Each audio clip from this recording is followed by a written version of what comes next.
നിലമ്പൂരിൽ ക്രൈസ്തവ സ്ഥാനാർത്ഥിയെ മത്സരിപ്പിച്ച സംസ്ഥാന നേതൃത്വത്തിന്റെ തീരുമാനം തിരിച്ചടിയായെന്ന് കെ സുരേന്ദ്രൻ. ഭൂരിപക്ഷ വോട്ടുകൾ ഇടതുപക്ഷത്തേക്ക് പോയി. ഹിന്ദുത്വമാണ് പാർട്ടിയുടെ അടിസ്ഥാനാശയം, അത് മറന്നു പോകരുതെന്നും വിമർശനം. ഹിന്ദു വോട്ടുകൾ CPM കൊണ്ടുപോകുമെന്നും കോർ കമ്മിറ്റി യോഗത്തിൽ സുരേന്ദ്രൻ പറഞ്ഞു. വിജിൻ വായന്തോട് വിവരങ്ങൾ നൽകും. വിജിൻ, നിലമ്പൂരിലെ സ്ഥാനാർത്ഥി നിർണയത്തിൽ പാർട്ടിക്ക് പിഴവുണ്ടായി എന്നാണോ കെ സുരേന്ദ്രന്റെ വിലയിരുത്തൽ?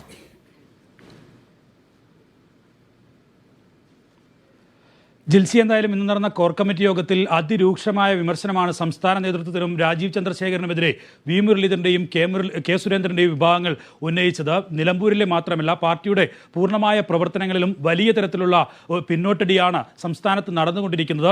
ക്രൈസ്തവ വോട്ടുകളിൽ മാത്രം ശ്രദ്ധയൂന്നിയുള്ള നിലപാടായിരുന്നു നിലമ്പൂരിൽ രാജീവ് ചന്ദ്രശേഖരന്റെയും പുതിയ സംസ്ഥാന നേതൃത്വത്തിന്റെയും ഭാഗത്തു നിന്നുണ്ടായത്. അങ്ങനെയാണ് ഒരു ക്രൈസ്തവ സ്ഥാനാർത്ഥിയെ മത്സരിപ്പിക്കാനുള്ള തീരുമാനത്തിലേക്ക് എത്തിയത്. പക്ഷേ അത് ഒട്ടും ഗുണം ചെയ്തില്ല എന്ന് മാത്രമല്ല, പാർട്ടി വോട്ടുകളിൽ പോലും വലിയ വിള്ളലുണ്ടാക്കി എന്നുള്ള കടുത്ത വിമർശനമാണ് സുരേന്ദ്രൻ കോർ കമ്മിറ്റി യോഗത്തിൽ ഉന്നയിച്ചത്. എന്തായാലും വി മുരളീധരൻ വ്യക്തമാക്കിയത്, കോർപ്പറേറ്റ് നിലയിൽ പാർട്ടിയെ കൊണ്ടുപോകാൻ നിന്നാൽ പ്രവർത്തകരുടെ ആത്മവിശ്വാസം പൂർണ്ണമായും ചോർന്നു പോകും. ഹിന്ദു വോട്ടുകളാണ് BJPയുടെ ഒരു പ്രധാന വോട്ട് ബാങ്ക് എന്ന് പറയുന്നത്.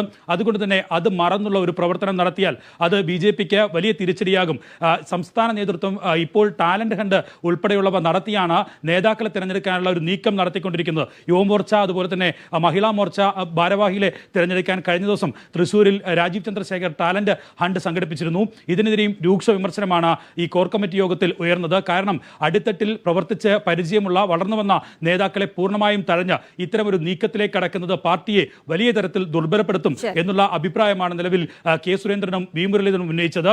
കഴിഞ്ഞ ഈ കോർ കമ്മിറ്റി യോഗം, തൃശ്ശൂരിൽ കോർ കമ്മിറ്റി യോഗവും സംസ്ഥാന സമിതി യോഗവും ചേർന്നപ്പോൾ ഇരുവരെയും ക്ഷണിക്കാത്തതിലുള്ള വലിയ അമർഷം പാർട്ടിക്കകത്ത് തന്നെ ഉണ്ടായിരുന്നു. അന്ന് അവൈലബിൾ കോർ കമ്മിറ്റി യോഗത്തിൽ C. കൃഷ്ണകുമാർ തന്നെ ഇതിനെതിരായി വലിയ തരത്തിലുള്ള വിമർശനം ഉന്നയിക്കുകയും ചെയ്തു. എന്തായാലും കേന്ദ്ര നേതൃത്വം രാജീവ് ചന്ദ്രശേഖരനെ സംസ്ഥാന നേതൃത്വത്തിലേക്ക് എത്തിച്ചതിന് ശേഷം മുതിർന്ന നേതാക്കളായ ആളുകളെ പരിഗണിക്കുന്നില്ല, പരമ്പരാഗതമായ BJP പ്രവർത്തനങ്ങൾ നടത്തിവന്ന ആളുകളെ പരിഗണിക്കുന്നില്ല എന്നുള്ള വലിയ വിമർശനം നേതാക്കൾക്ക് ഇടയിലുണ്ട്. അതിനിടയിൽ നടന്ന കോർ കമ്മിറ്റി യോഗത്തിലാണ് രാജീവ് ചന്ദ്രശേഖരനെതിരെ വലിയ വിവരങ്ങൾ നൽകിയത്.